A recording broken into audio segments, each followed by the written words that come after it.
op og starter igen fra venstre til højre og laver rækken ned. Og det bliver man simpelthen ved med, til man har fået kvilten færdig. Så nu prøver jeg lige at lave den første række. Jeg starter igen op, som jeg gjorde før, med en lang streg. Jeg laver et hjerte.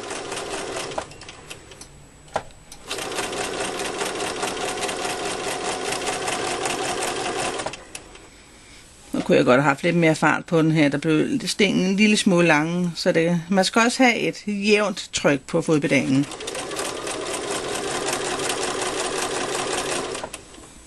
Så laver vi et hjerte til.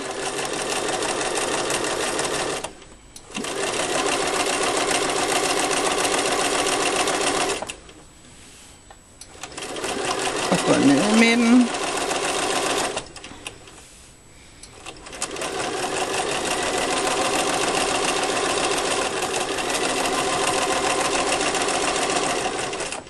Sådan. Nu kunne det jo være rigtig dejligt at få det til at flette lidt ind, så det kunne komme til at passe. Det kan selvfølgelig godt gå ind og blive svært, men der kan man nu snyde lidt og køre en lidt streg igennem her for at få udlignet det mellemrum, man sådan mangler at få lavet. Så laver jeg et hjerte her.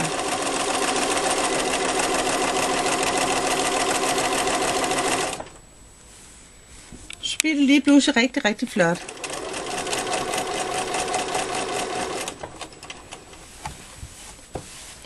Jeg kan godt finde på at dreje kvilten og lave hjertet den modsatte retning. Det behøver ikke alle sammen at være med spidsen nedad. Det kan også godt være lidt frækt at lave en lidt omvendt, og hjerterne der ligger ned. Og det giver lidt mere liv i kvilten, synes jeg.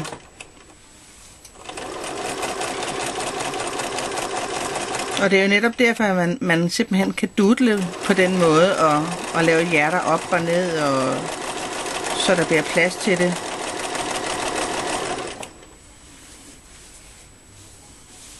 Så vil jeg have en herover. Der mangler nogen i det her område her. Så der bevæger jeg mig her og laver et hjerte.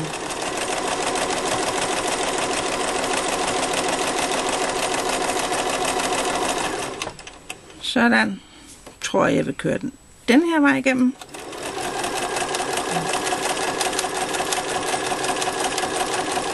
Sådan. Og så vil jeg lave et hjerte her.